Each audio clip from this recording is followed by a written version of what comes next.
Bonjour, bonsoir, bienvenue dans cet épisode 15, si je me trompe pas, de Movies. J'espère que tout le monde va bien. Ça fait longtemps qu'on s'est pas vu, enfin longtemps, avec une semaine de décalage. Ceci est entièrement de ma faute, tout simplement parce que j'avais des choses dans ma vie privée à régler, etc. Dimanche dernier, on aurait dû tourner cet épisode avec PA. Déjà, comment tu vas, PA? Eh ben, ça va bien et toi? Ça va. T'as passé une bonne semaine? Ouais, ça va. Ça va. Dimanche un petit Et peu toi? fatigant, hein.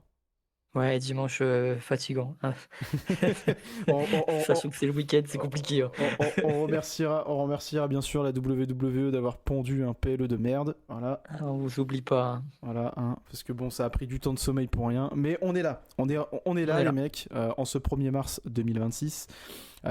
Donc, j'espère que vous allez extrêmement bien. Voilà, on est avec une semaine de décalage.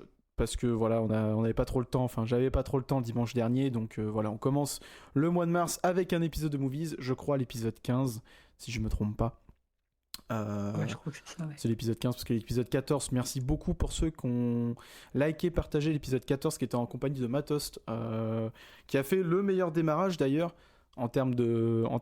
d'épisodes de podcast. Je Ouais, crois qu'en 3 jours on je crois était que t'es à 20. ouais, on était à 25 vues, un truc comme ça sur YouTube. Après, j'ai pas regardé les stats sur les plateformes. Mais en tout cas, merci beaucoup pour tous vos retours. Et n'hésitez pas, je le dis maintenant en début de podcast, comme ça je n'oublie pas, mais n'hésitez pas bien sûr à liker, partager, commenter, c'est très important. Et d'ailleurs, ça sera potentiellement le dernier podcast sur la chaîne Netix TV. Pour ceux qui regardent sur YouTube, bien sûr, pour ceux qui sont sur les autres plateformes, ça ne changera pas. Tout simplement parce que je suis en train de réfléchir à ouvrir une chaîne YouTube uniquement pour le podcast, pour le référencement, tout ça, pour que ça soit plus facile pour vous à retrouver. Donc voilà, je sais pas comment je l'appellerai, peut-être Netix Podcast ou on verra. Peut-être Movies Podcast, j'en sais rien, on trouvera peut-être un truc. Ouais, voilà, après on trouvera. Euh, Oui, dis-moi. Moi, je tenais juste à dire encore merci à Matos d'être venu la dernière fois, parce que c'était un plaisir de l'avoir. Et puis, Oui, bien sûr. c'était très gentil de sa part de venir. Oui, bien sûr, totalement, totalement. Et d'ailleurs, j'ai eu quand même quelques retours sur le podcast et on m'a dit que c'était enfin, en gros, c'était très passionnant. Il y a même des gens qui ont été s'abonner à sa chaîne, je crois. C'est super. Et voilà, c'est un réel plaisir de toute façon de recevoir des gens. Potentiellement, dans les prochains, on recevra d'autres personnes. Ouais. Petite parenthèse pour Tarek, hein, c'est bon, on a compris, tu as envie de revenir. Tu veux revenir? Il n'y a pas de souci, on essaiera de te caler dans un épisode. Je ne sais pas pourquoi encore, mais voilà. Voilà pour les Après, tu dis remercie. ça, mais il écoute pas, donc il saura pas de toute façon, hein. Oui, c'est vrai. Bah après, attends, il écoute pas, mais peut-être que, il écoute pas, mais on n'en sait rien. Eh, on n'en sait rien. Non, mais t'es pessimiste quand même, je trouve. Non, réaliste. Mais t'en sais pas, ça se trouve, il écoute les 5 premières minutes, après il se barre, hein. C'est Ah, possible. peut-être, Donc voilà. peut-être. Il faut tout lâcher dans les 5 premières minutes, c'est très important. Mhm. Non, alors à l'affiche de cet épisode qui va sûrement être un petit peu court, tout simplement parce qu'on n'a pas énormément d'informations. On est désolé, c'est pas de notre faute pour le coup. Mais on n'a pas énormément d'informations à vous relayer, à part peut-être des gros moments qui se sont passés récemment, du style Ouais, les Césars. On va potentiellement peut-être, mais court mais intense, parler de la fin de A Night of Seven Kingdoms. oui. Donc la dernière série de l'univers de Game of Thrones qui s'est finie la semaine dernière, si je me trompe pas. Et le fin mot sur l'histoire du rachat de Warner aussi, qui est tombé Aussi, cette semaine. bien sûr, on va revenir sur ça. Mais il n'y aura pas d'infos, etc. Si, on va vous parler un petit peu du film Peaky Blinders qui sort ce mois-ci, du coup, dans 19 jours, le 20 mars. Et voilà, donc et bien sûr, grosse critique, parce que j'allais dire putain, on va passer à côté, mais grosse critique de cet épisode, on va parler bien sûr du dernier film de Timothée Chalamet, Marty Suprême, qu'on a vu tous Ouais, les deux. Voilà. Il y avait le film avec Margot Robbie ouais, Hurlevent, je l'ai pas et vu. Hurlevent, on ne l'a pas vu, on avait dit qu'on allait en parler, mais moi je ne l'ai pas vu et lui non plus il ne l'a pas vu. Donc on s'est dit que voilà, PA voulait voir Marty Suprême, moi de base je ne voulais pas, mais bon, on va en parler tout à l'heure. Voilà, on en parlera tout à l'heure. Bah écoute, commençons cet épisode. Si tu le veux bien, je pense qu'on peut revenir sur d'abord cette fin de A Knight of Seven Kingdoms. Oui, bien sûr. Ou attends, parce que maintenant il n'y a plus 7 royaumes, il y en a Oui, 9. non, c'est pas 7 maintenant, c'est 9. C'est 9. Voilà. On va spoiler. Voilà, Ok, qu'on soit très ok, clair. on peut y aller. On peut y aller parce que bon, on est. Les gens qui n'ont pas vu, coupez là ou passez. Hein. Vous aurez les timecodes de toute façon pour ceux qui sont sur Oui, il y YouTube. aura les timecodes. Mais si vous n'avez pas vu la série, vous faites pas spoiler, ce serait con. Ouais, ça serait très con parce que honnêtement, elle en vaut vraiment le détour. Honnêtement, Oui. honnêtement, c'est vraiment bien. Donc cette série qui est une série de 6 épisodes, si je me trompe pas. C'est ça, de 30 minutes. Voilà, de 30 minutes.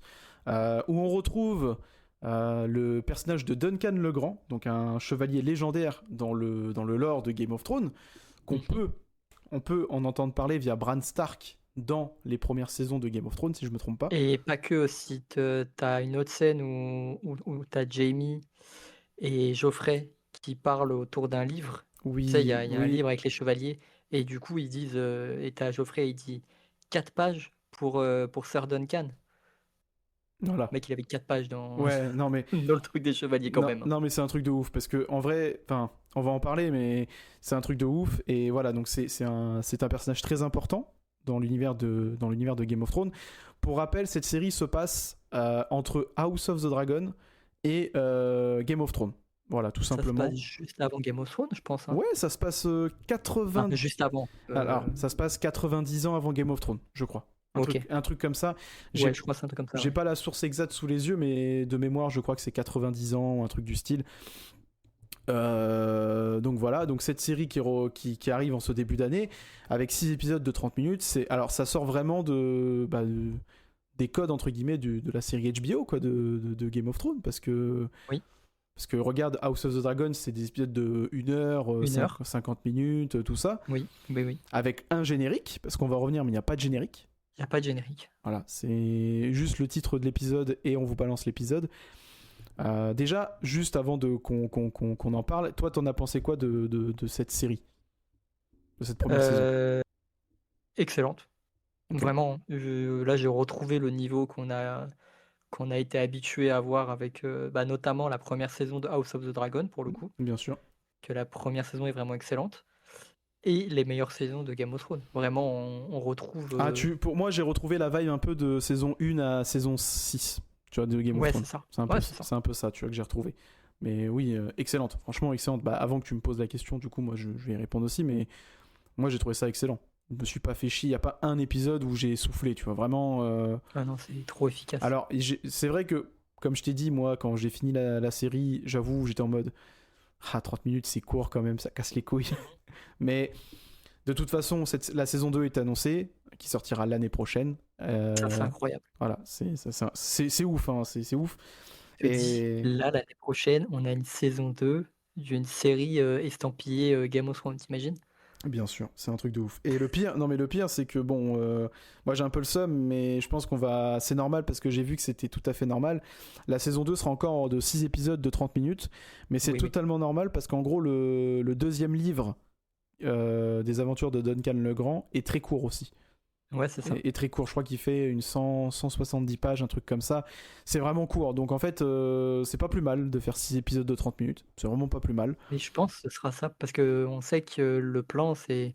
On sait que, tu vois, le showrunner, il a eu plusieurs histoires encore de la part de George R.R. Martin. Il lui a donné encore plein d'histoires. Enfin, quelques histoires pour la suite. Et des fois, c'est juste des résumés, tu vois. C'est vraiment court. Mais vu qu'il sait, dedans, tu as le contexte, tu sais à peu près où il en est dans sa vie et comment ça se passe. Donc il a de quoi faire plein de saisons. Après, il y en a 5 de prévus. Hein. Ouais. Il y en a 5 de prévus. Moment, ouais. Il y en a 5 de prévus, mais quand je dis que la saison 2 sera encore court en termes d'épisodes, ça a été dit, c'est que parce que le livre est court. Et je crois qu'à partir du tome 3, le livre est un peu plus long. Donc ça m'étonnerait pas qu'on ait des épisodes un tout petit peu plus longs. Mais c'est une des forces de cette série, de mettre des épisodes courts. Parce que vraiment, en 30 minutes, il se passe beaucoup de choses.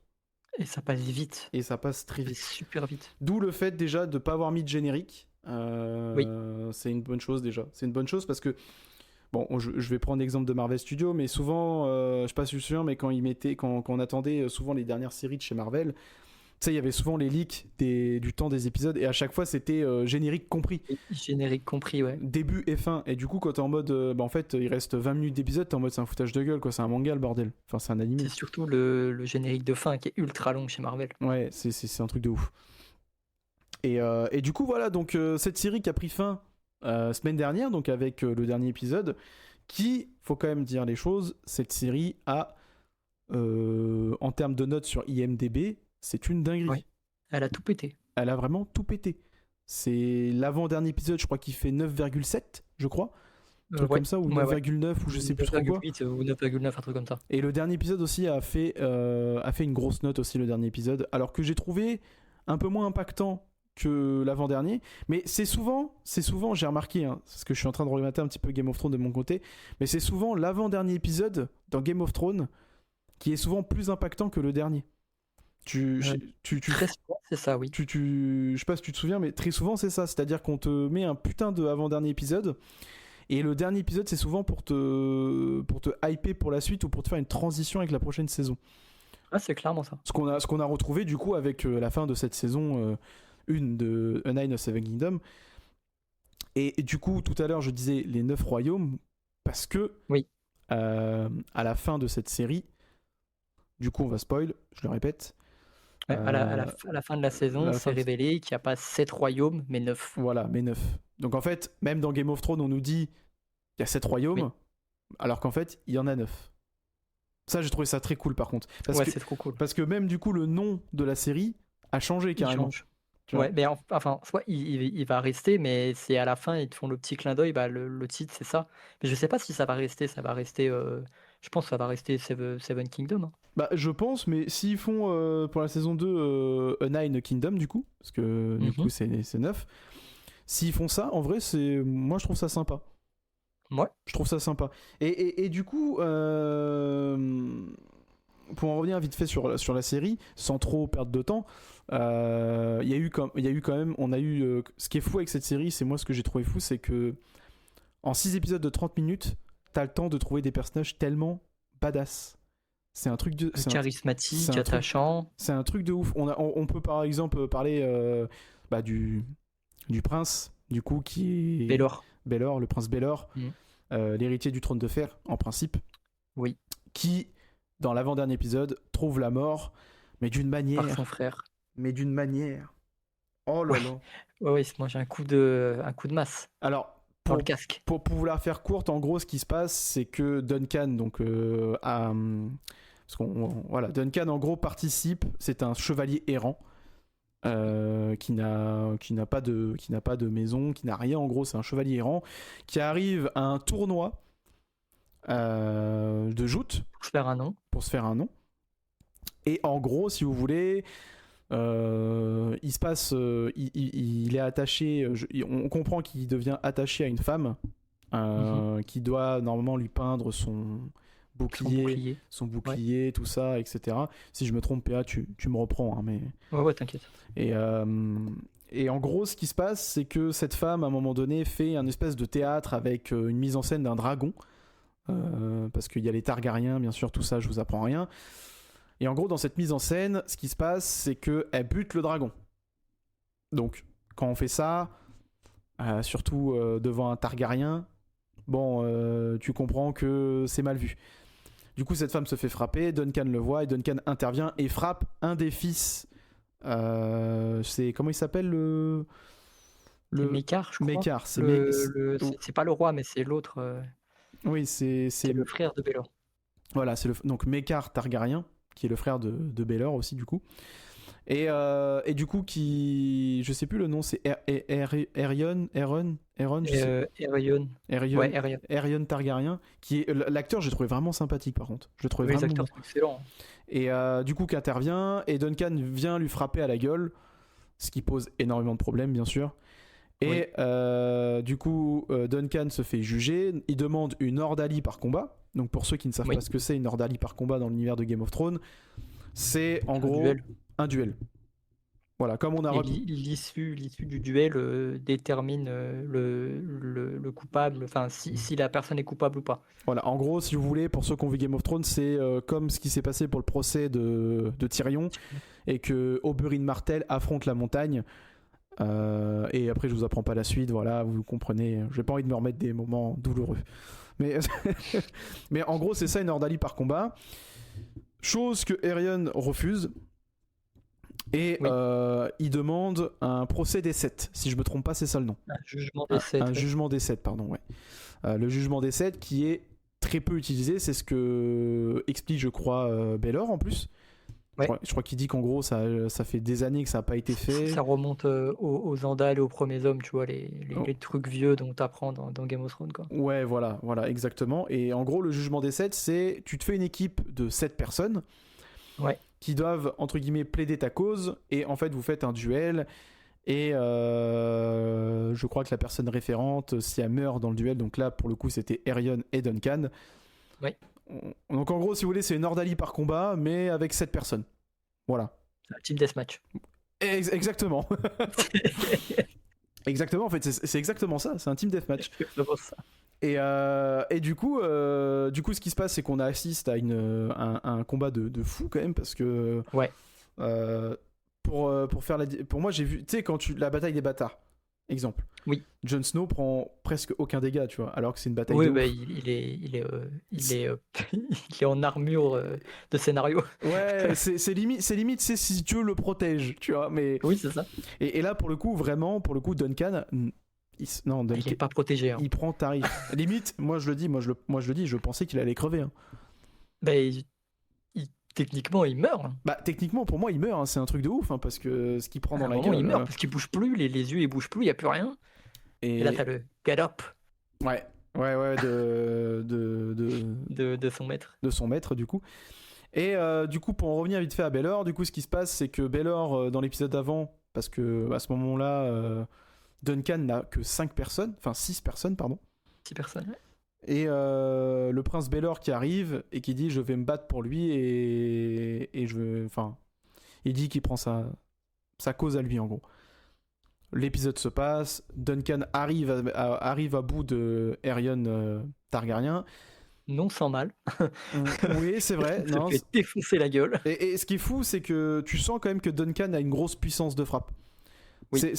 C'est vraiment le truc qu'on te vend dans la série, je trouve. C'est subtil, hein, mais on te vend quand même que Duncan a une grosse force de frappe. Alors, c'est vrai. Je comprends qu'il n'est pas chevalier. Alors, c'est vrai que techniquement, il est encore loin d'être chevalier et ça se voit. Mais par contre. Il l'est même pas. Ben non, il l'est même pas. Mais la puissance, mon pote, qu'il a, c'est une dinguerie. Oui. C'est une dinguerie. Genre, les coups d'épée, les coups de bouclier qu'il met dans la gueule, c'est une dinguerie. Et du coup, à cette fin d'épisode, donc l'épisode 5. Baelor, on voit vite fait une scène un peu sur le côté où il se bat contre 2 hommes, donc son frère et une autre personne. Il se mange un coup de masse. De masse, ouais. Oui, de masse ou d'une boule, je sais plus, à l'arrière du crâne. Avec son casque. Bon, on se dit, bon, ça craint rien, tu vois, c'est bon, ils ont une armure, tout ça. Sauf qu'à la fin de cet épisode, le roi arrive vers Duncan, lui dit que en gros les gens ont besoin le monde a besoin de gens comme lui, de braves, etc. Il lui fait ses éloges en gros. Et ce qui se passe, c'est il demande à être retiré de son casque. Sauf qu'en fait le casque est enfoncé dans le crâne. Il est enfoncé littéralement dans le crâne. C'est-à-dire qu'on retire son casque, il meurt. Il y a un bout de crâne en moins surtout. Ouais, il y a un bout de crâne en moins. Et du coup, ce qui se passe, c'est qu'ils arrivent à retirer le casque. La scène est ouf. Hein. Baelor se tourne vers, je sais plus qui d'ailleurs, je crois vers son fils. Vers Duncan, je crois. Vers Duncan. Non, parce qu'on voit, tu sais, qu'il se tourne. Tu sais, il tourne sa tête et Duncan voit le crâne. Je sais plus quand il se tourne. Je crois qu'il tourne vers un des mecs en blanc là, tu sais, la garde. Ouais, voilà. Et du coup, on voit littéralement que à l'arrière du crâne, bah c'est vraiment un trou. Il y a un trou. Ouais. Et Baelor meurt dans les bras de Duncan. Et c'est fin d'épisode. Une mort vraiment, je l'ai vraiment ressenti comme Ned Stark. Hein. Moi, je me suis fait avoir. Ah. Bah oui, parce que tu te dis, je l'aime bien ce perso. Tu sais, je disais, putain, j'aime bien ce perso. Oui. J'avais Mm. oublié la règle d'or dans Ah, l'univers de Game of Thrones. Si tu aimes un perso, ne t'attache pas à ce oui, perso. voilà, parce que oui, totalement. Et moi, j'aimais bien le perso de Lionel Baratheon, je crois. C'est Baratheon. C'est un Baratheon, Oui, je oui, crois. c'est un baraton, ouais. C'est Lionel Baratheon qui est joué par Oscar Isaac, non. Non, Non, non, mais non. Alors, il est joué pour ceux qui ont regardé The Gentleman, la dernière série ouais, de la Guy série, ouais. Ritchie. Il joue dedans. Il joue le frère de Theo James. Ouais. Voilà, celui qui se transforme en poulet là. Oui, oui, Et d'ailleurs, moi j'ai beaucoup aimé le personnage de Lionel Baratheon. il joue trop bien. Et il joue vraiment trop bien. Et du coup, en fait, même Lionel était prêt à accueillir Duncan avec lui, en Oui, fait. Il lui a dit, oui, oui, oui. il lui a dit, en fait, à la fin de l'épisode, de la série, de la saison 1, on nous dit, vas-y, suis-moi, etc. Et au final, Duncan dit non. Duncan, il refuse. Donc voilà, donc ça, je vous ai parlé un petit peu de l'avant-dernier épisode, qui était quand même un des épisodes les plus marquants de cette saison 1. Et la fin de cette saison, pour faire grosso modo, Duncan refuse de partir avec Lionel et décide de vraiment être un chevalier errant, c'est-à-dire Ouais, c'est ça. avancer comme a été son maître en gros. Sauf que petite aparté, donc le personnage de l'œuf ou de Eggs, pour ceux qui regardent Egon, du coup. donc qui est Aegon Targaryen, Ouais. décide de le suivre. Sachant que dans cet épisode, on comprend que Duncan n'était pas trop. Enfin, Duncan était pour, mais son mécart, en gros, était pas pour que son fils devienne un écuyer. Enfin, un chevalier de errant plutôt. Ouais, c'est ça. Parce qu'en gros. Il voulait bien qu'il soit formé, Ouais. mais il voulait pas qu'il soit Bah, chevalier. qui vivent, qui dorment dans des Ouais, ouais, c'est ça. granges, qui mangent en chassant. Enfin, il voulait pas de ça. Donc, ce qui se passe à la fin, c'est qu'on voit Duncan partir et à toute attente, Aegon qui arrive et qui dit Sir Duncan, mon père a dit OK pour que je vous suive. Ouais. Sauf que du coup, ce qui se passe, c'est que Aegon a menti à son père. Oui. Et la saison se termine sur le fait que tout le monde cherche Aegon. Et Aegon est parti. Et du coup, Mégare commence à paniquer. Et ça se coupe ici. Ouais. Il y a un truc par contre que j'ai bien aimé dans cet épisode, c'est tu vois tout le passage où t'as Egon justement qui va vers le lit de son frère, où il est blessé par rapport au combat, c'est-à-dire Aerion, Mhm. par rapport au combat qu'il a eu contre Duncan, Ah, qu'il a voulu le tuer. et qu'il a voulu le tuer, et que t'as Mekar justement qui le raisonne. Voilà. Egon joue tellement bien à ce moment-là. C'est vraiment. Je trouve qu'il joue super bien, surtout pour son âge. Ça, C'est fou. Hein. il dit rien, mais tout passe dans son visage. C'est incroyable. Sachant que juste avant, ses cheveux repoussent. Oui, c'est ça. Parce que oui, en fait, Aegon se coupe les cheveux pour pas avoir la couleur de cheveux des Targaryens. Voilà. Parce qu'en gros, il aime pas sa famille, quoi, en gros, si vous voulez. Et surtout son frère Aerion. Et il y a un truc que j'ai bien aimé justement, c'est que t'as Mekar quand il parle avec. Quand il parle. Non, c'est pas Mekar, c'est l'autre frère. Hmm. Je sais plus comment il s'appelle. Aemon Deron, un truc comme ça. Ah oui, oui, c'est un truc comme ça, ouais. L'alcoolique. Oui. Et lui, à un moment, il prend Duncan à part et il lui dit tu sais, mon frère Aerion, il n'a pas toujours été mauvais, mais il y a quelque chose qui l'a rendu mauvais. Et c'est à ce moment-là où, après, t'as le discours avec Mekar, Hmm. où ils disent oui, mon fils, il doit vivre dans un château avec des servants, des trucs comme ça. Et t'as Duncan, il comprend que l'autre frère avait dit, et il dit ok, c'est pour ça que les Targaryens ils deviennent potentiellement mauvais. Tu sais, c'est tout le confort, Oui. Oui, bien sûr. le fait qu'ils deviennent fous. Et du coup, c'est pour ça aussi que c'est logique que Aegon il se barre. C'est très subtil, hein, parce qu'en vrai, si tu regardes l'épisode comme ça, Oui, oui. c'est très subtil, mais oui, tu peux déceler ça comme cette information-là, ouais. Et du coup, cette saison 1 se finit sur ça, quoi. Donc, Duncan qui part avec Aegon en pensant Oui. que Mekar lui a donné l'autorisation, alors que pas du tout. Voilà. Et la dernière scène d'ailleurs qu'on voit, tu sais, où tu vois Aegon, Duncan Et son et maître qui part à son gauche. maître en esprit, du coup. Oui. et qui est à son maître qui prend un chemin totalement différent. Mm. C'est magnifique. Hein. Oui, Vraiment. c'est un peu à la. Bon, la ref, elle va être un peu has-been, mais c'est un peu à la mode Fast and Furious 7, tu vois. Tu sais, de séparation un Oui, petit peu. oui, je vois ce que tu veux dire. Bah, un- c'est métaphorique, quoi. Oui, C'est symbolique. c'est ça. Il prend sa route et puis les deux autres, ils suivent leur chemin. Et c'est à ce moment-là, du coup, qu'on apprend, parce que du coup, Duncan dit comme ça qu'ils vont visiter les 7 royaumes.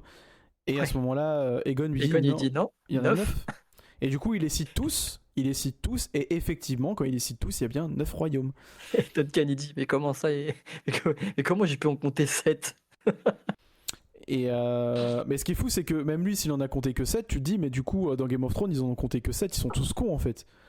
Ouais, Tu vois. ou alors il y en a peut-être qui ont disparu. On verra bien dans la suite de cette aventure. Mais ce qui est fou, c'est que du coup, t'as tellement de possibilités à faire avec cette série. En fait, vu que c'est juste avant Game of Thrones, tu peux potentiellement, et moi j'aimerais de ouf, je te jure, hein, j'aimerais vraiment que ça dure sur plusieurs années, ou même si on a des ellipses dans le temps, je pense qu'on en aura. Hein. Je pense, ouais. Parce qu'au vu de l'âge de l'acteur qui joue Egon, Egon. je Ouais. pense qu'on aura des sauts dans le temps. Mais moi, j'aimerais vraiment qu'on aille jusqu'à la révolte des Baratheons. Ouais, la révolte du roi Robert. Oui, moi aussi j'aimerais bien. J'aimerais J'aimerais beaucoup. J'aimerais vraiment beaucoup parce que du coup, ça ferait vraiment la liaison parfaite avec Game of Thrones et ça serait parfait. Ça serait vraiment parfait. Et je pense qu'ils peuvent se permettre d'aller jusqu'à là parce que en vrai, ce qui est bien avec ce personnage de chevalier errant, c'est que tu peux suivre les aventures de tout ce qui se passe dans le royaume. Et d'ailleurs, je crois que la partie de la saison 2, si je me trompe pas, ça sera à Dorne. Je crois. Ouais, il y a moyen que ce soit ça, ouais. Je crois. Mais bon, voilà, on vous a fait un petit peu un résumé de cette saison 1 de A Night of the Kingdom. Donc pour ceux qui n'ont pas vu, on vous incite grandement à aller la regarder. Je pense honnêtement, pour l'instant, à l'heure actuelle, on est en mars, mais aller facilement dans la meilleure série de l'année. Honnêtement. Oui, et tu sais, un truc qui est beau d'ailleurs, c'est que ça a eu un succès de fou, notamment sur les réseaux, et les gens se mettent soit à découvrir Game of Thrones, pour ceux qui ne connaissent pas, parce que c'est vieux quand même. Enfin, je veux dire, aujourd'hui, tu mets quelqu'un de jeune, il connaît pas forcément. Game of Thrones, première saison 2010 hein, ou 2011. Ouais, tu vois. Donc oui. Ou à redécouvrir. Et ça, c'est incroyable en vrai. Et d'ailleurs, une série arrive à faire ça. Et non, mais c'est fou. Et puis même si t'as pas, je sais pas si t'as remarqué, mais beaucoup de gens maintenant retrouvent un engouement autour de Game of Thrones. Et tu sais, souvent, il y a souvent cette, bon, il y en aura toujours, mais tu sais, il y a souvent cette discussion de, tu sais, ouais, mais c'est surcoté comme Breaking Bad, tu sais, enfin, voilà, tu vois, des trucs comme ça. Et souvent maintenant, tu vois, grâce à cette série, il y a des gens qui ont quand même repris conscience et ils ont dit non, en fait, tu peux pas dire que Game of Thrones c'est surcoté parce que c'est un tournant dans la chaîne, enfin, du point de vue série TV, c'est un tournant. Oui, clairement. C'est un tournant. Et même qu'on le veuille ou non, hein, objectivement, qu'on le veuille ou non, Game of Thrones à l'époque, pour ceux qui ont vécu les sorties d'épisodes de Game of Thrones, c'était vraiment un truc de ouf. Tu faisais tout. C'était un événement, c'est-à-dire que t'attendais. Chaque semaine, c'était un événement. T'attendais, je crois, tous les lundis, parce que oui, ça a toujours été le lundi, hein, si je me trompe pas. T'attendais tous les lundis, t'essayais d'éviter vraiment tous les réseaux. T'essayais de voir l'épisode avant tes potes parce que sinon tes potes te spoilaient. Enfin, c'était. Non, c'est. Franchement, je suis très content que les gens redécouvrent ou découvrent Game of Thrones et que les gens se mangent une tarte. Et c'est très important. Et pour continuer, parce que c'est pas la seule série qu'on va avoir dans l'univers de Game of Thrones justement cette année, on a eu la première bande-annonce de House of the Dragon saison 3 qui arrive en avril, je crois. Avril ou juin, ouais, je sais plus, ouais. Et tout ce qu'on attendait en saison 2, là ça arrive. Hein. De ce qu'on voit, on va avoir une bataille. De ce qu'on voit de la bataille, ça a l'air d'être la plus impressionnante qu'on ait jamais eue. Que t'as des dragons, t'as des bateaux, t'as tout. Ça a l'air d'être dantesque. Et là, c'est la guerre. Guerre civile. Ça va être quelque chose. Je pense que là, j'espère que ça va être bien. Mais on verra. Oui, on va pas. Moi, après, voilà, moi j'ai été vraiment très déçu de cette saison 2 pour le coup. La saison 2 a été décevante. Hein. Moi j'ai été vraiment très très déçu de cette saison 2 de Night, enfin pas de Night, mais de. House of the Dragon. House of the Dragon, j'ai vraiment été déçu de ouf. Mais bon, je pense que c'est comme pas mal de monde. Oui. Mais voilà, donc Allez regarder Seven Kingdoms, enfin The Night of Seven Kingdoms. Pour ceux qui avaient encore un doute ou quoi, là tout est disponible, vous n'avez plus à attendre. Vous pouvez vous manger les 6 épisodes en une journée. C'est facile, hein, franchement. Oh, bah oui. Honnêtement, vous Ça calez... fait un gros film. Ouais, voilà, ça fait un gros film, exactement. Donc voilà, page conclue sur la meilleure série de l'année, pour moi, actuellement. Ouais, clairement. Tu préfères petit aparté, si tu veux. Après, on parlera des Césars. Peaky Blinders. Allez, Peaky Blinders. Peaky Blinders.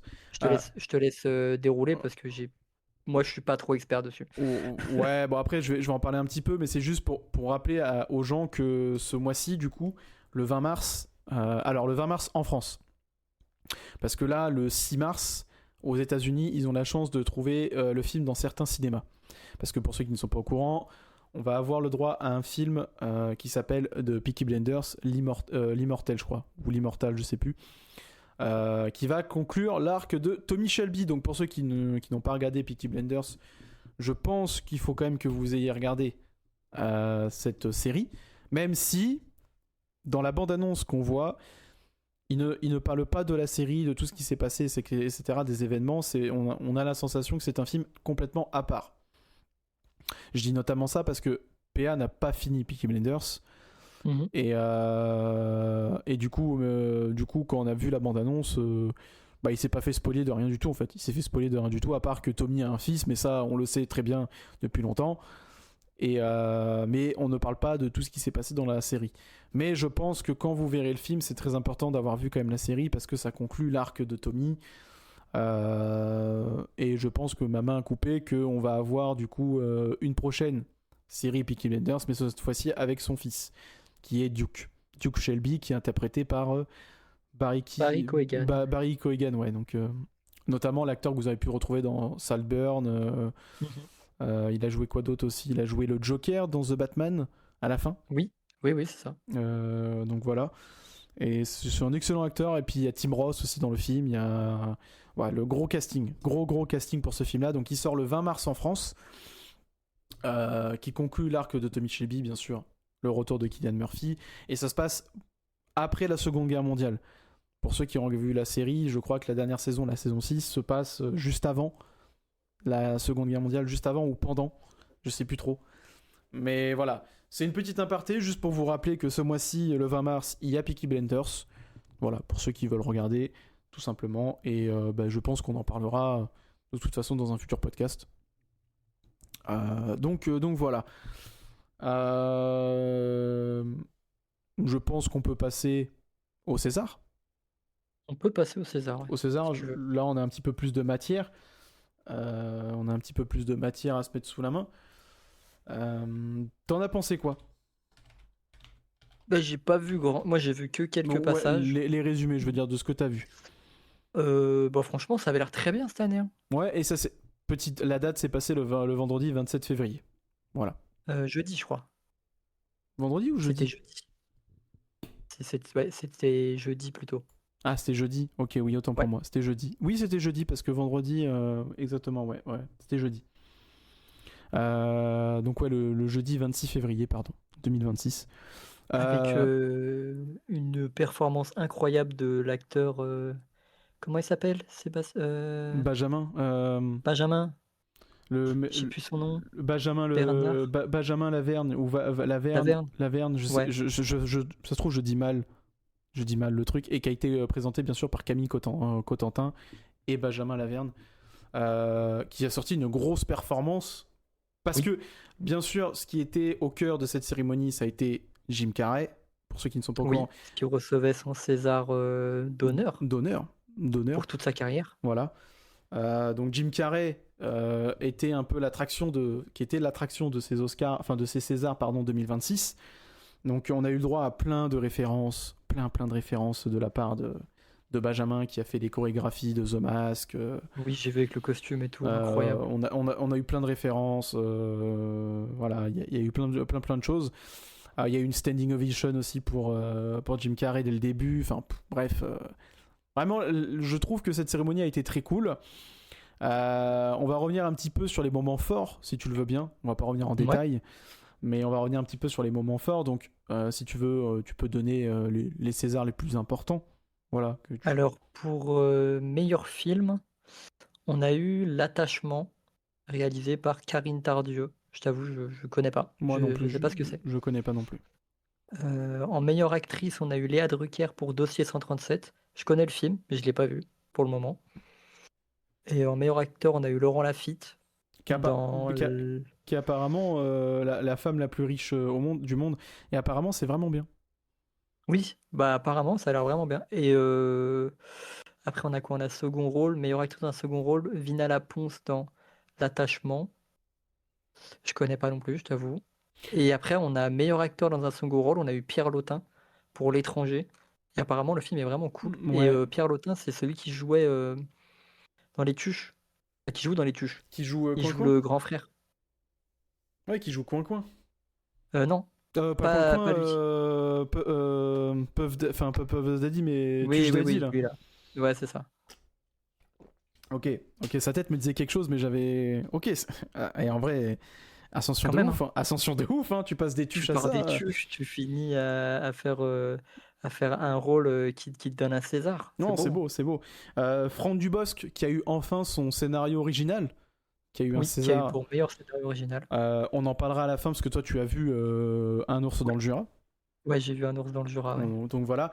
Bon, après, on va pas rentrer dans les détails de tout ce qui est les Césars, parce qu'il y a tellement de Césars donnés, etc. Mais cela dit, il y a quand même un moment où j'aimerais quand même qu'on revienne dessus. C'est la présence de Emmanuel Curtil. Oui. Qui est, du coup, pour ceux qui ne savent pas qui c'est, Emmanuel Curtil, c'est Jim Carrey. C'est le doubleur français de Jim Carrey depuis Depuis The Mask. le début. Depuis le début, parce qu'il a commencé à doubler sur The Mask, je crois. Ouais, c'est ça. C'est ça, donc depuis 30 ans. Plus de 30 ans. Plus de 30 ans. Donc voilà, c'est le doubleur de Jim Carrey, de... Comment il s'appelle dans Friends aussi, de Joey. Joey. Il fait Joey dans Friends. Il fait Simba. Il fait Simba aussi, bien sûr. Donc c'est lui qui chante, d'ailleurs, la C'est fameuse... lui qui chante. C'est lui qui chante aussi. Voilà, faut quand même préciser, mais c'est lui qui fait la musique, enfin qui chante la musique... la musique de... Que ce soit dans The Mask ou dans Le Roi Lion. Oui, c'est lui qui chante. Parce qu'il chante bien.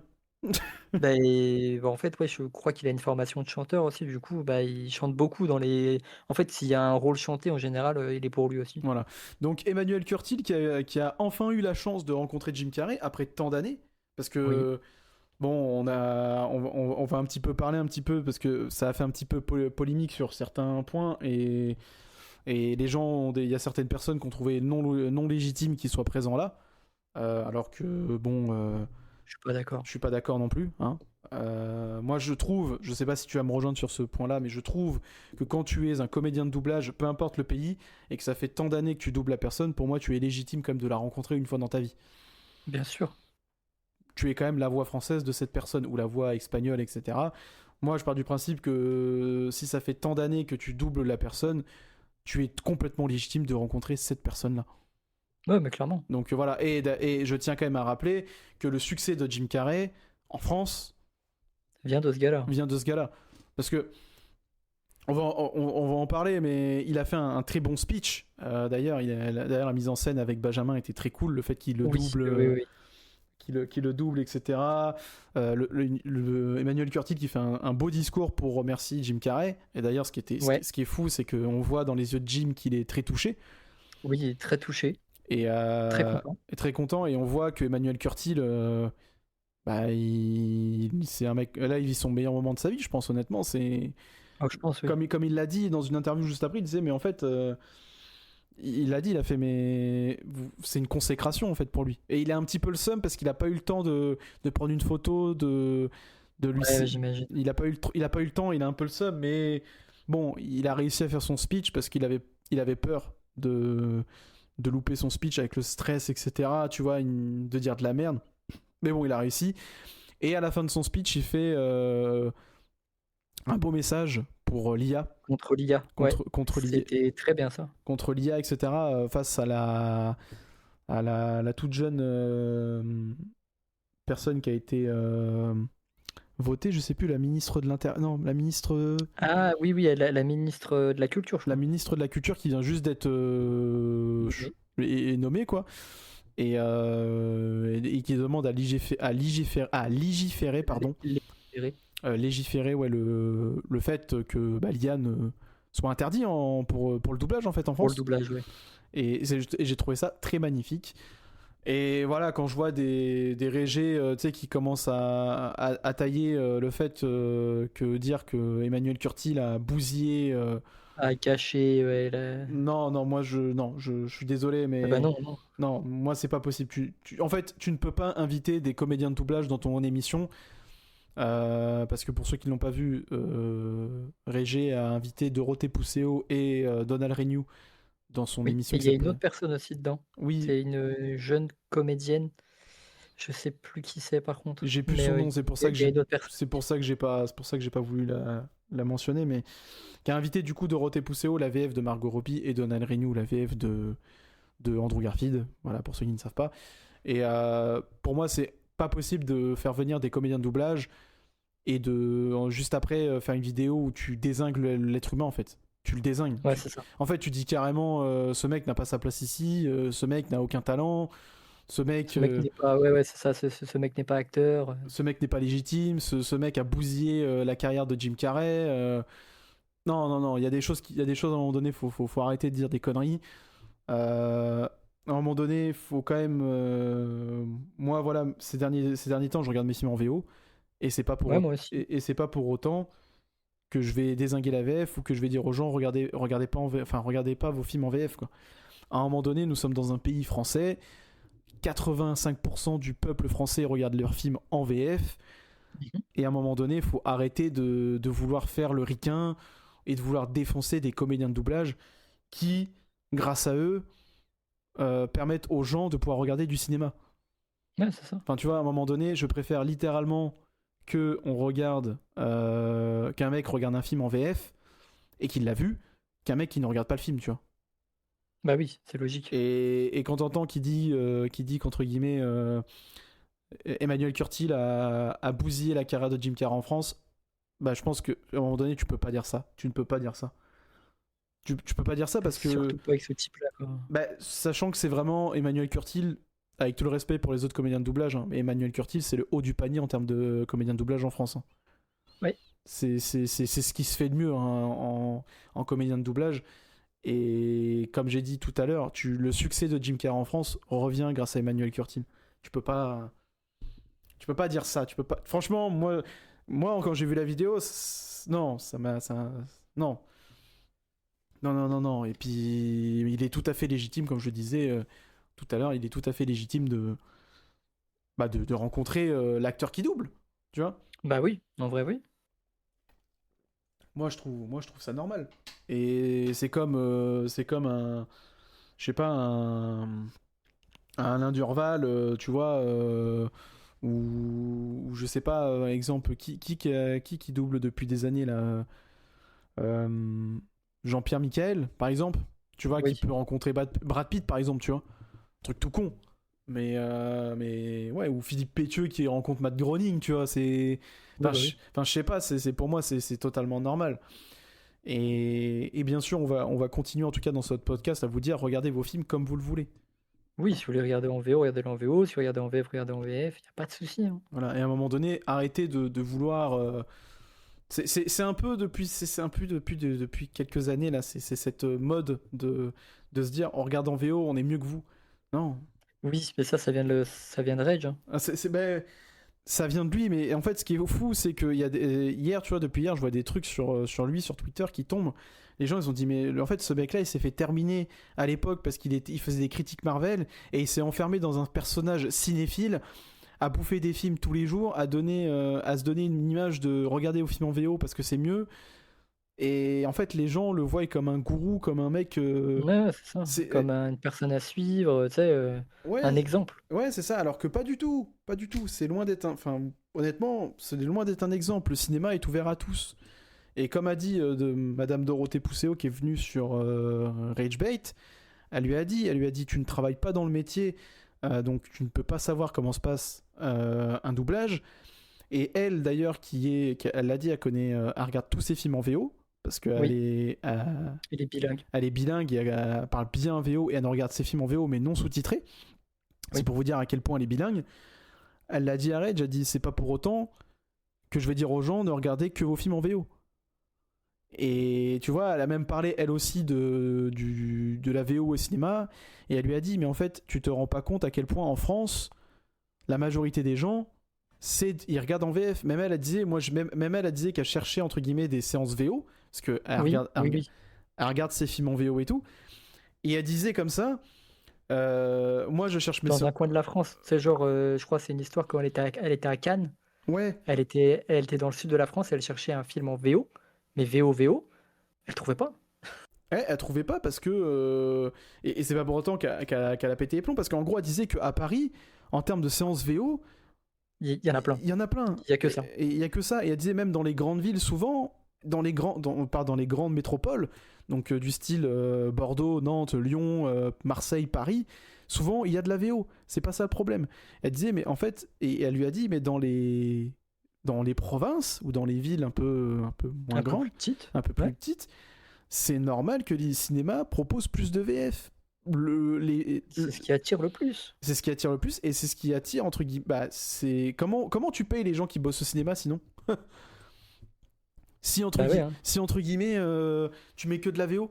Et même elle disait, mais en fait tu vas dans une séance VO, il y a 20 pélos, tu vas dans la même séance à la même heure en VF, ou une heure après, il y a 200 pélos.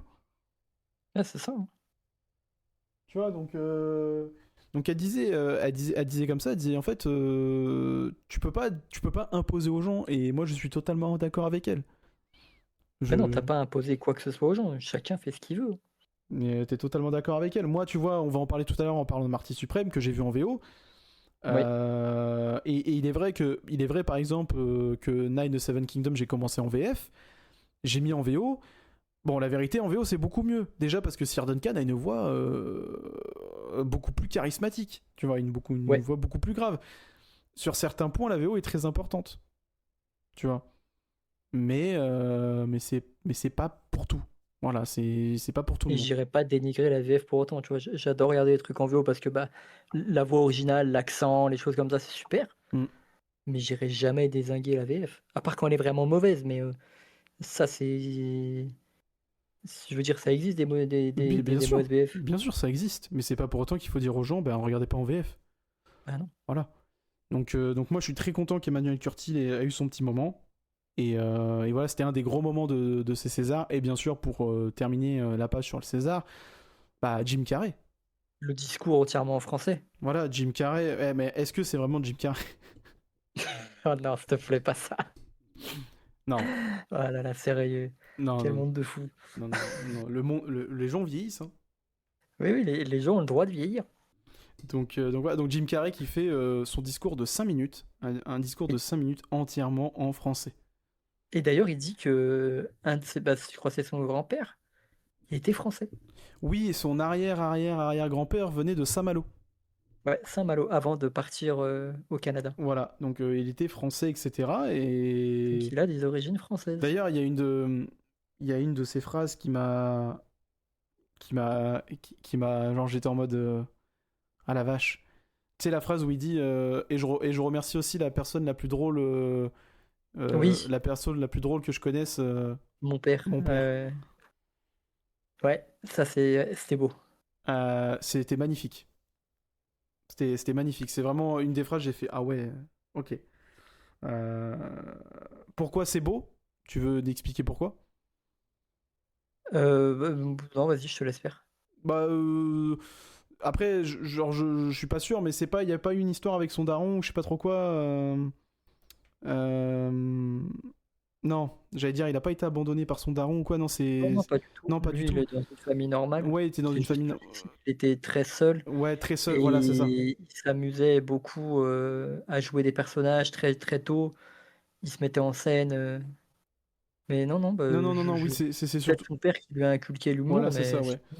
Mais oui, oui, voilà, la phrase est magnifique. C'est la plus belle phrase qu'il est sortie de son discours. Et d'ailleurs, ce qui ouais. m'a fait un peu rire, c'est que même dans son discours, il a essayé de faire des, tu sais, des mimiques et tout à la Oui, oui. con. Est-ce que mon français a été correct? Ouais. Donc non, très, un grand acteur, un grand monsieur. Très fort d'avoir réussi un discours entier en français en 5 minutes. Ouais, voilà. Alors après, De 5 minutes, bravo. est-ce que ça a été lié sur un prompteur ou quoi? Bon, sûrement. Après, ça, on s'en fout, mais déjà, juste arriver à le prononcer. Oui, non, mais c'est que en plus, Bravo. et c'est arrivé à comprendre. Ben ouais. Et on donne la nationalité à Georges Clooney. Hein. Bon, après. Qui sait juste dire bonjour. Voilà.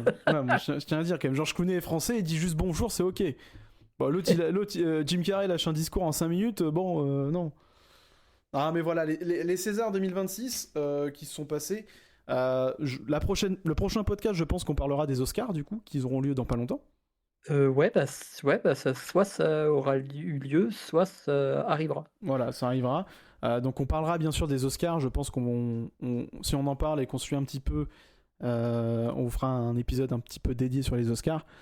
Mais voilà, là on a parlé un petit peu des Césars parce que c'est un grand moment qui s'est passé. Parce que d'habitude, moi les Césars, je m'en bats les couilles d'habitude. Mais d'habitude, je sais pas non plus. Mais là, il s'est passé vraiment pas mal de petits trucs, pas mal de trucs vraiment cool. Et bien sûr, la venue de Jim Carrey, quoi. Donc voilà, qui est, je pense, facile, un de mes acteurs préférés, je pense, honnêtement.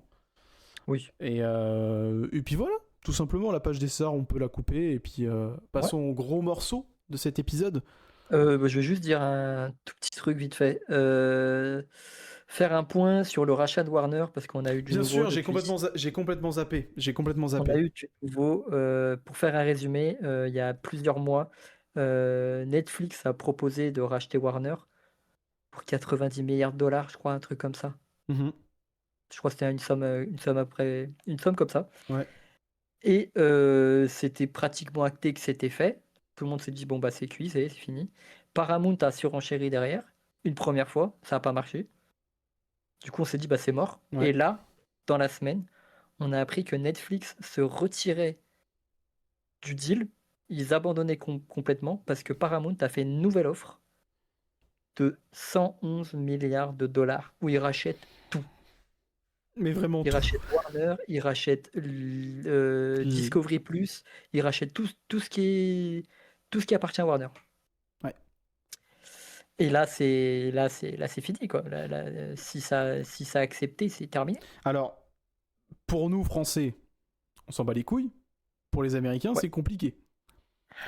Parce que en gros, alors oui, vous allez dire oui, non mais Netflix ça aurait pu être pire et tout. Oui, totalement. Netflix aurait pu être pire du point de vue cinéma. Point de vue cinéma, ça aurait été une catastrophe. Mais en fait, quand on dit que ça va être la merde pour les États-Unis, parce que nous, on s'en bat les couilles. Nous, c'est racheté par Paramount. Voilà. Honnêtement, on sait très bien que Paramount va pas privilégier les plateformes, va privilégier plus le cinéma, ça c'est sûr. Mais du point de vue, en fait, quand je dis c'est la merde pour les États-Unis, c'est qu'en fait, déjà pour ceux qui sont un peu au courant, c'est un peu la merde aux États-Unis actuellement. C'est vraiment la merde. Et surtout là aujourd'hui, c'est la merde. J'ai pas trop suivi ce qui se passe, mais. Tu connais la 3e guerre mondiale? Ouais, j'ai vu que. On n'est pas loin. Ouais, on n'est pas loin. Ouais, j'ai vu que c'est vraiment la merde. C'est la merde. J'ai vu que c'est vraiment la merde. Mais du coup, voilà,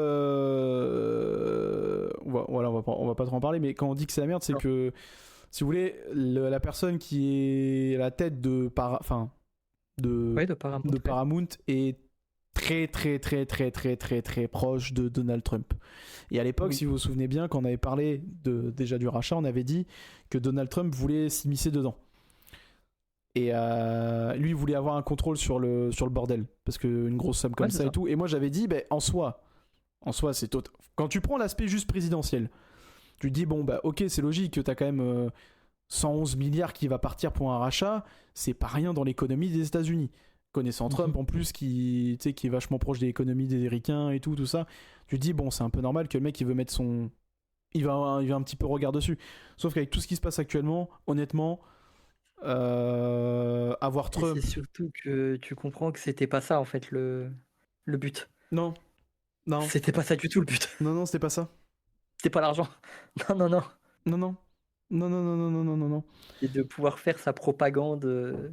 Oui. Surtout en fait. C'est ça. Dans tout ce qu'il veut. C'est ça. C'est en fait actuellement, je pense qu'on peut le dire. Donald Trump est sur les pas du petit H.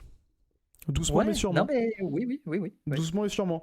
Et Il crée des guerres comme ça, lui chante. ouais, voilà, avec tout ce qui se passe Ouais, ouais. non, c'est chaud, c'est très très C'est chaud. chaud. Après, moi, j'ai vu vite fait que Macron voulait apaiser le truc et pas trop rentrer dans le bordel, mais Ouais, d'accord, oui, bon. bon, à un moment donné, enfin voilà. Bref, c'est un peu la merde. Peut-être qu'il y aura pas de podcast.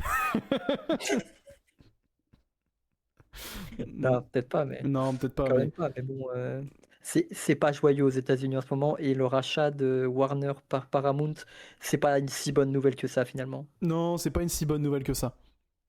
En fait, en dehors du cinéma, je parle du point de vue en dehors de juste le cinéma, c'est très bien. Mais en dehors du cinéma, ça pue la merde. Sachant que là, on dit pour le cinéma, c'est bien, mais il faut savoir que s'ils ont un contrôle total sur leur ligne édito, oh putain, on va se manger de la propagande, mon pote, Ah, dans tout ce qu'ils vont faire, hein. ah Et ça, bah. ça peut faire peur, tu vois, parce que tu te dis, bah, dans ce cas-là, HBO, ils vont peut-être se retrouver un peu impactés. Parce que Netflix, ils allaient pas y toucher, je pense. Netflix, ils allaient dire, vous restez, vous faites ce que vous faites d'habitude, ça marche très bien. Là, si t'as les lignes édito qui bougent en fonction des agendas Mais politiques. comme je te disais en privé, en fait, le seul truc qui peut faire capoter le rachat, c'est un abandon en fait. Parce que le rachat se fera pas maintenant, le rachat se fera en fin 2027, début 2028, je crois. Oui. Mais en fait, d'ici là, le seul truc qui peut faire capoter, c'est. Que ce soit Bah. pas accepté au niveau pénal, Ouais, et je puis crois. même, il y a bientôt il y a pas la réélection de Trump aussi, enfin, aux États-Unis. Non. Non, non, mais je veux dire, c'est quand la prochaine. Oula, on a le temps. Il a été élu quand? Il y a 2 ans? Ouais, Il ça y a- dure pas 5 ans, ouais. C'est 4. Ouais. Donc, Ouais, non, mais c'est pas prévu pour le moment. oui, mais ce que je veux dire, c'est que s'il a été élu il y a 2 ans, donc en 2023, 2024, Ouais. bah, ça veut dire qu'en 2028, Trump, potentiellement, Trump n'est plus président. Oui, potentiellement. Et de toute façon, il peut pas se représenter, je crois, de toute façon. Ouais. Donc, tu vois, le seul truc qui peut faire capoter, c'est, tu vois, le changement présidentiel, le truc pénal, tout ça. En fait, c'est le seul truc qui peut faire capoter. Ou vraiment, si Netflix disent, bon, nique ta race, hop, tu vois, mais. Non, Netflix, ils ont abandonné, ça y est. Mais oui, non, Netflix sont abandonnés. Et en vrai, ils sont intelligents parce que. Tu sais pourquoi? Parce que j'ai vu un truc. Comme quoi, Netflix sont abandonnés parce qu'ils savent que ça se casse la gueule. Paramount. Ah, mais ça se casse la gueule, ils sont endettés à mort, hein. En fait, ils savent. Et du coup, ça veut dire que s'ils sont endettés et que ça passe pas le truc, Netflix va pouvoir acheter Warner à un prix beaucoup plus bas. Tu vois? Après, ils sont endettés, mais l'argent ne vient pas de Paramount. Non, bah non. Faut le savoir. Mais bon, après, comme t'as dit, il faut que ça soit accepté par. Bah ouais, il faut que ça soit accepté. Parce que bon, tu vois, point de vue jeu vidéo, par exemple, Activision Blizzard, ça a été à la limite. Hein, tu vois? Ouais. Donc voilà. Donc on verra bien, hein, c'est encore à suivre, hein, mais bon, là pour le moment, a priori, c'est acté que c'est Paramount qui récupère tout. Voilà. Pour le meilleur et pour le pire. Voilà. Donc au moins, on vous a dit qu'on tiendra au courant, bah, c'est au courant. Voilà. C'est au courant. On va passer sur un truc un peu plus joyeux. Ouais, parlons de Marty Suprême. Parlons de Marty Suprême, donc le dernier film de Timothée Chalamet. Ouais, réalisé par Josh Safdie, qui est un des deux réalisateurs, parce qu'à la base c'est un duo. Et son frère, il avait réalisé le film de Smashing Machine, justement. Voilà. On n'en a pas parlé sur la chaîne encore, parce que bon, on l'a pas vu. Ouais. Mais oui, son frère a fait Smashing Machine, oui, c'est vrai. Et il y en a un qui s'en sort vachement mieux que l'autre, Ah visiblement. bah oui, hein. Bah, c'est dommage, hein, parce que bon, Smashing Machine ça aurait pu. Bon, moi je l'ai pas vu, je l'ai pas vu encore. J'ai pas parlé d'un film que j'ai pas vu. Alors, Marty Suprême. Déjà, si tu le veux bien, je vais citer une personne. Si elle écoute le podcast, elle va sûrement se reconnaître. Il y a que les cons qui changent pas d'avis. Hein. Donc Oui. je voulais tout d'abord m'excuser. Je m'excuse platement. Voilà, je m'excuse tout simplement parce que Timothée Chalamet m'a fait fermer ma gueule, quoi. Voilà, j'ai lancé le film et en vrai j'ai kiffé. Au bout de 20 minutes, j'ai fait bon bah c'est cool. Enfin, au bout de 20 minutes, j'ai fait ouais bah s'il prend son Oscar, ça me choque pas. Non, honnêtement, voilà, il y a que les cons qui ne changent pas d'avis et je voulais juste m'excuser parce que pour ceux qui ne le savent pas, j'aime pas du tout Timothée Chalamet. Timothée Chalamet. Et là, bizarrement, dans ce film-là, j'avais pas l'impression de voir Timothée Chalamet, j'avais l'impression de voir Marty Mauser. Voilà, Marty Mauser et un Timothée Chalamet qui suit les traces d'un jeune Leonardo DiCaprio dans Attrape-moi si tu peux. Je suis totalement d'accord. C'est exactement le même ressenti que j'ai eu quand j'étais devant le film. Voilà. Et je voulais tout simplement m'excuser. Voilà. On va en parler du film, mais il y a que les cons qui ne changent pas d'avis et j'espère revoir Timothée Chalamet faire d'autres films dans le même style. Bah déjà, apparemment, son Dune 3, il est sombre. Ah, bon. Parce que dans Dune 3, justement, c'est sombre. C'est un tyran dedans. Après, moi, voilà. Moi, déjà, Dune, de base, je suis pas très fan, mais oui. Ouais. Mais peut-être que là, ça va plus. Enfin, j'avais bien aimé. En vrai, moi, j'ai bien aimé les deux, mais c'est pas lui que je préfère dans le film. Tu vois, c'est plus l'ambiance, l'histoire, Voilà, c'est ça. l'univers. C'est ça, c'est ça. Mais comme avait dit Tarek hier, en fait, ce qui est fou avec les Dunes, c'est que c'est des beaux films à voir au cinéma.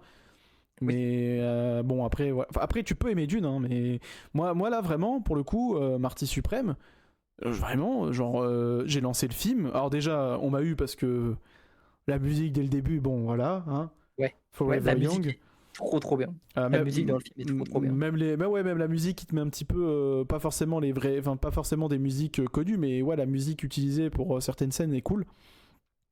Et mais ouais, au bout de 20 minutes, j'ai fait, ok, bon, il va chercher son Oscar. Bon, après, on n'a pas vu tous les films nominés aux Oscars Non, pas pour les encore. Il en acteurs. manque quelques-uns. Pas beaucoup, mais je vais tous les regarder, moi, avant. Mais ouais, moi, je vais essayer de me choper. Comment il s'appelle l'autre, là, l'acteur L'agent secret. Ouais, l'agent secret. Je vais essayer de me regarder l'agent secret parce que apparemment la perf est vraiment lourde de Il y en a l'acteur. un autre aussi, je crois, c'est Train Dreams.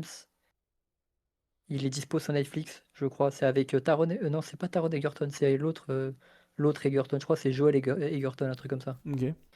Apparemment, c'est super aussi. Donc, je crois que c'est dans les Oscars aussi. Mais ouais, Marty Suprême, ouais, j'ai lancé, je t'ai dit, au bout de 20 minutes, j'ai fait ouais, lancé. Et pour le coup, moi je l'ai vu en VO, tu l'as vu en VF.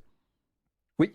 Et pour le coup, Que moi, mon cinéma ne diffuse pas de VO. moi j'ai eu, Voilà. j'ai eu la chance de le voir en salle et il y avait une séance VO. Bon, elle était à une heure un peu chelou, mais j'ai eu la chance de le voir en VO. Et ouais, j'ai vu le film, je te jure, 20 minutes, j'ai fait putain, mais c'est pas Timothée Chalamet que j'ai en face de moi. Vraiment, genre, il avait, tu sais, il a pas cette gueule de pécor. Non, mais je veux dire, il a, non, mais je veux dire, il a pas cette gueule De fragile. de fragile. Tu sais, Ouais. il a pas une gueule de fragile d'enfant que t'as envie de mettre une gifle. Tu vois, Non, là, si t'as envie de lui mettre une gifle, mais pas pour la même, mais pas pas, pour oui, les mêmes raisons. pas pour les mêmes raisons. Et vraiment, tu vois, genre, j'étais en mode. Putain, mais il va me faire changer d'avis, le con. Et pour vous dire, je vais vous dire ma note là maintenant. Moi, j'ai mis un 4 étoiles, j'ai pas mis un 5 comme PA. Mais moi, j'ai mis un 4 étoiles et j'étais étonné de moi-même parce que moi, vraiment, le film, je m'en battais les reins.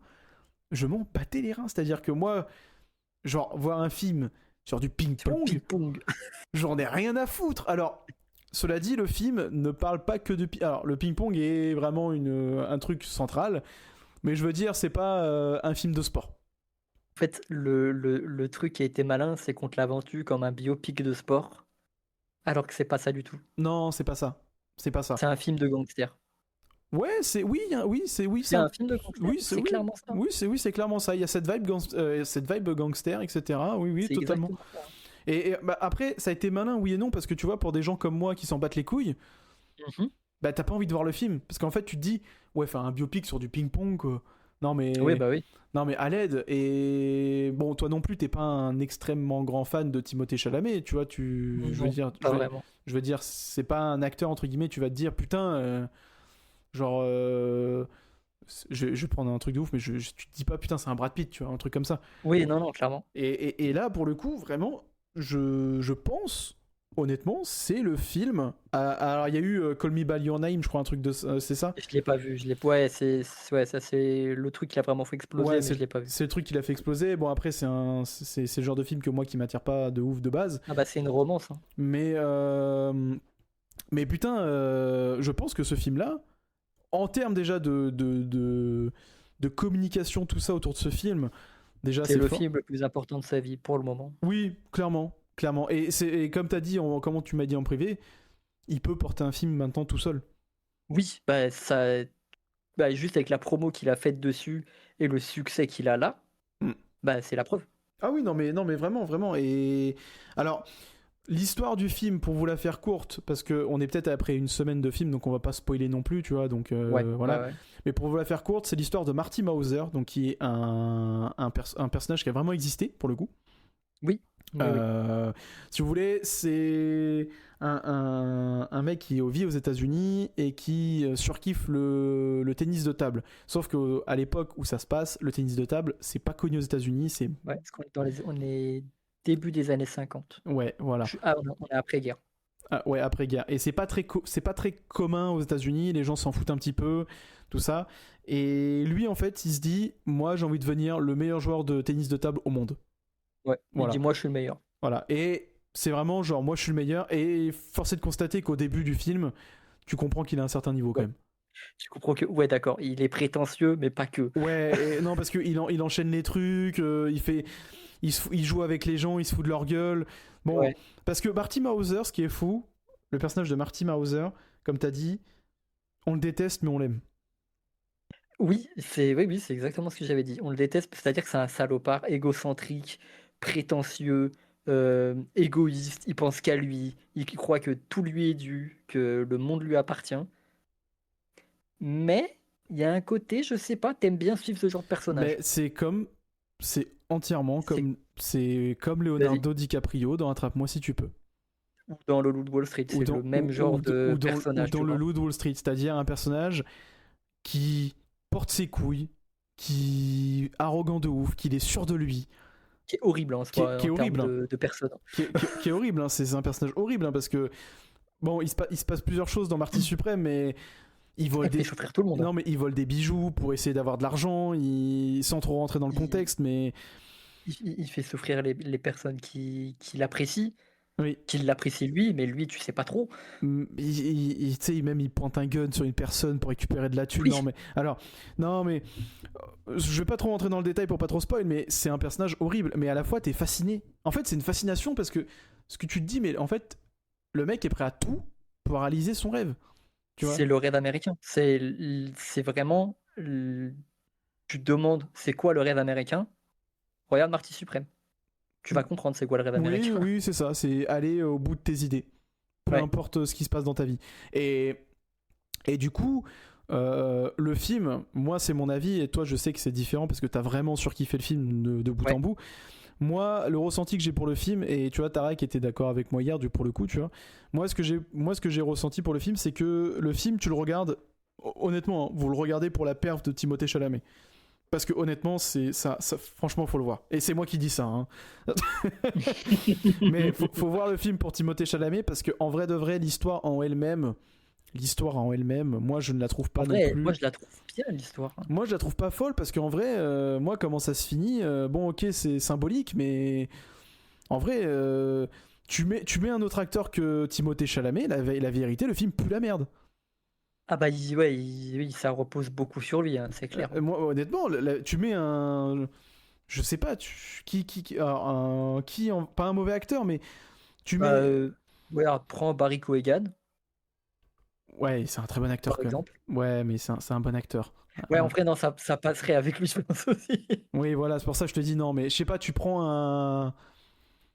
Un Tom Holland. Bon, voilà, tu prends Tom Holland, avec tout le respect. C'est toujours les mêmes comptables. Tu prends, non, mais tu prends un Tom Holland ou... Enfin, j'allais dire Aaron Taylor Johnson, parce que je sais pas si dans ce rôle-là, ça aurait collé. Tu vois. Ouais, non, ça collerait pas. Mais vas-y, on peut dire. Mais tu vois, tu prends un Tom Holland ou un Aaron Taylor Johnson, même si Aaron Taylor Johnson est un meilleur acteur que Tom Holland, tu prends un acteur comme ça, tu le mets à la place de Timothée Chalamet, la vérité, le film pue la merde. Ah, le film, il marche pas. Le film pue la merde. Et c'est pour ça que je dis que l'histoire est cool, l'histoire est vraiment cool. Mais vraiment, le gros point fort de ce film-là, c'est c'est Timothée Chalamet, quoi. Ouais. Et moi, vraiment, que je dise ça, pour me dire, putain, Le Timothée, point fort, c'est lui. c'est le point fort, c'est lui, c'est que il faut y aller, hein. Honnêtement, faut y aller. Alors, je dis pas que maintenant je vais devenir un grand fan de Timothée Chalamet et que je vais attendre tous ses futurs films, mais j'ai hâte de le voir dans des films comme ça. En vrai, moi, ça m'a donné envie de le voir dans plus de rôles vraiment impactants comme ça, tu vois. Moi, j'ai pas envie de le voir dans une. Je vais pas dire d'une, mais j'ai pas envie de le voir dans. Je crois que c'est Leonardo DiCaprio qui lui a dit choisis tes films, un Choisis truc tes comme ça. projets. Choisis tes Mais c'est ce projets. qu'il fait depuis le début, hein. Et Quand non, mais tu regardes, et c'est très bien, c'est très bien. Mais je te dis, pour moi, il y a un avant et après Marty Suprême. ouais, je pense en vrai, oui. Là, ce qu'il faut, c'est qu'il se fasse appeler par des Nolan, par des Scorsese, qu'il se fasse appeler par des gros noms. Et ça y est, faut enclencher la machine. Il faut qu'il fasse plus de films dramatiques, des thrillers, des thrillers, des. Même, tu vois un truc tout con, mais je le verrais bien pas dans un film d'action, mais dans un film un peu à la Prisoners, tu vois. Oui, bah ouais, un thriller, ouais, clairement. Oui, un thriller, mais tu Un vois, thriller d'enquête ou un truc comme ça. je le Ouais, verrais, en vrai, ouais. je le verrais bien en enquêteur ou un truc du style, tu vois. Franchement, ça lui irait vraiment bien. Honnêtement, ça lui irait vraiment bien. Mais oui, Ouais. le film est excellent. On peut pas rentrer dans les détails parce que on va pas envie de vous Ouais, spoil. non, on va pas spoiler, mais le film est, ouais, vraiment excellent. Mais ouais, le film est vraiment excellent et foncez le voir. Que ça soit en salle ou là, non, il est disponible en VOD, mais aux États-Unis donc. Avec un VPN, vous pouvez le regarder, mais si vous pouvez le regarder en salle, parce que c'est un film qui se voit en salle quand même. En vrai, ouais, c'est une autre expérience quand même en salle. Tu vois, ça vaut le coup. C'est Oh, vraiment un truc, tu te dis, tu payes ta place, ça vaut le coup. C'est un film qui se voit en salle et tout. Franchement, ça vaut le coup. Que vous le voyez en VO ou en VF, peu importe. Je sais pas si la VF est bonne ou pas. La VF est bonne, franchement, Ok. la VF est très bonne. C'est qui est sur Timothée Chalamet, je sais pas. Je sais pas, j'ai pas reconnu la voix. Ah, je pourrais pas te dire parce que du coup je l'ai pas vu en VF, mais moi en tout cas Ouais, la VF en est très bonne. VO il a un de ses accents, je sais pas parce que moi c'est le premier film que je le vois de lui en VO, mais il a un accent, je sais pas si c'est fait exprès ou il parle comme ça Tu vas d'habituellement, avoir mais un accent new-yorkais, parce que ça se passe à New York et qu'il est de New York en plus. ouais c'est après est-ce qu'il y a beaucoup de scènes d'action? Oh, il y a quand même 2-3 scènes, Quand même, hein. il y a quand même 2-3 scènes, tu te dis putain ouais En fait, on va dire, le film, il s'arrête jamais. Il se pose pas. T'as pas le temps. Il se passe tout le temps un truc. T'as 2-3 scènes où ça parle un peu. oui du point de vue comme Mais ça ouais sinon, c'est effréné, tu vois. Le oui, rythme, il est effréné, quoi. oui, et c'est pas forcément avec un montage de ouf hein. Bah, le montage est très efficace, mais je peux dire que c'est pas épileptique, quoi. C'est Oui. pas les plans ils durent 2 secondes. Non, non, c'est pas ça. C'est juste, c'est très bien rythmé, ça passe super vite. Voilà, exactement. Mais voilà, je veux pas rentrer dans les détails parce qu'on est encore à une semaine de la sortie. Oui, oui, on va éviter. Mais franchement, foncez le voir. C'est très très bien. Putain, et pour une fois, vous avez vu, j'ai dit, faut que je m'excuse parce que putain, non. Pourtant, j'en attendais rien de ce film. Je pense qu'honnêtement, peut-être à cette fin d'année, je pense que ça sera peut-être ma surprise de l'année, hein. Ah, y a moyen, hein. Parce que vraiment, je n'attendais rien du tout. C'est en fait, moi, je vais vous dire de base, je l'ai regardé le film uniquement pour le podcast, hein. Uniquement. Parce que en fait, PA était sûr qu'il allait voir un film et je me suis dit putain, faut que je regarde un film, faut qu'on regarde un film pour une critique de podcast. Parce que bon, on n'avait pas forcément de film où on allait voir tous les deux. Et il fallait quand même un gros morceau pour le film, quoi. Et bon, moi, je sais que PA allait voir Marty Suprême et je dis bon, bah vas-y, tu sais quoi, je vais aller le voir. Mais vraiment, j'étais vraiment en mode, vas-y, j'y vais en mode critique ciné. Tu vois, j'étais vraiment genre en mode, je m'installe et vas-y, je vais Les bras croisés, il attend. Non, mais genre j'étais comme ça, tu vois, j'étais en mode bon, bah j'attends, vas-y, je regarde. Et là, genre Forever Young, dès le début, j'ai fait bande d'enculés. Bon, bah c'est bon, il m'a eu avec la musique. Le personnage de Marty, j'ai fait ouais, vas-y, c'est bon, Timothée, tu m'as eu, c'est bon. Et finalement, j'ai kiffé le film, tu vois. Je sais qu'on aime bien parler de musique ici, notamment les bandes originales, en disant que ça nous manque, les films où on retient les bandes originales. Et bah figure-toi que dans celle-là, moi, elle m'a vraiment marqué. Je l'ai trouvée vraiment excellente. Ouais, Le délire, c'est de la synthwave en fait, clairement. Tu sais, c'est un délire musique des années 80, alors que ça se passe dans les années 50. Mais ça, on s'en fout. Et la musique, bah, je l'ai réécoutée même cette semaine. Mhm. Franchement, elle est super bien. Ouais, après, moi, la musique m'a pas non plus marqué, j'ai trouvé bonne. Moi, je suis pas non plus autant que toi marqué par la BO de ce film, mais oui, la musique est bonne. De toute façon, moi, je t'ai dit, et je continuerai à le dire, quand tu places une bonne musique, une bonne BO, tu m'as tout de suite, et je pense que c'est ce qui a marché sur moi pour le film, tu vois. Mais je dirais pas jusqu'à dire que ça m'a marqué de ouf. Tu vois. Mais je peux Ok, comprendre. ouais. Non, bah, pas de souci. Mais je peux comprendre. Moi, la dernière BO qui m'a marqué, ça a été F1. Mais, Ok, ouais. mais, euh, mais oui, c'est une très bonne BO. C'est une très bonne BO, Marty Suprême. Donc voilà, nos notes, 4 pour moi et 5 pour PA. Voilà, Ouais. donc vous voyez un petit peu. Donc voilà, je pense qu'on n'a pas grand chose à d'autre dire par rapport à ce film-là, juste aller le voir, quoi. À part aller le voir, hein, faites-vous votre propre avis, mais je pense que vous allez kiffer, hein. Totalement. Totalement. Bah écoute, moi ce que je propose, c'est que on parle vite fait du coup des films qu'on a vus. Moi je vais te le dire honnêtement, je vais pas non plus rentrer en détail de ouf, parce que Ouais, moi non plus. c'est pas des films. On va vous dire ce qu'on a vu récemment. Bon, moi je vais Mais on va pas fonctionner. trop rentrer dans les détails parce que bah, moi perso, j'ai vu des trucs, mais déjà c'est pas des trucs qui m'ont forcément beaucoup marqué, donc j'ai pas grand-chose à en dire. Et c'est juste, j'ai vu des trucs, je trouvais ça sympa, mais je vais pas rentrer dans les détails trop. Oui, voilà, moi c'est pareil. Moi, je sais que là récemment, je pense que la prochaine fois, j'aurai plus de choses à dire parce qu'il y a quelques classiques qui m'attendent. Mais voilà, j'ai pas vu beaucoup de choses non plus. Moi, ça a été surtout un. Je vais commencer si tu veux, mais Vas-y, ça va vas-y. être très bref, hein. J'ai revu Fall Guys, donc le film de Ryan Gosling et et comment s'appelle l'autre là, Emily Blunt. Emily Blunt, pardon, ouais, Emily Blunt. Qu'est-ce que j'aime ce film. Euh, ce film, ce film, c'est vraiment et tu le sais que j'adore. Tu l'as regardé en Blu-ray ou pas? Oui, je l'ai regardé en 4K. Blu-ray. Magnifique. Magnifique. Je l'ai regardé en Blu-ray 4K, je l'ai regardé en Blu-ray 4K et ouais, non, c'est cool. Non, vraiment, c'est un petit bonbon. C'est un petit bonbon ce film-là. Donc, si vous connaissez pas, c'est un des derniers films de Ryan Gosling, je crois en plus. Oui, oui, oui. Ouais, qui est sorti en 2023 ou 2022, je sais plus. Je sais plus la date. 2024? 2024, pardon. C'est 2024, je suis vraiment une merde. Ouais, 2024. C'est l'histoire de. Ça raconte l'histoire des cascadeurs. Ouais, Voilà. d'un cascadeur, ouais, Dans le cinéma, etc. Il y a une romance quand même. Il y a une romance avec Emily Blunt. Et C'est une histoire d'amour, le film. ouais, c'est clairement une histoire d'amour sous peau de rédaction, quoi. Avec un peu de comédie. Voilà. Oui. C'est un film, les mecs. Honnêtement, vous vous posez, vous matez ça, c'est vraiment cool. Honnêtement, c'est vraiment bien. Dedans, il y a Aaron Taylor Johnson. Oui. Je vais dire qui joue le C'est méchant. pas marquant. Qui est pas marquant, ouais, malheureusement.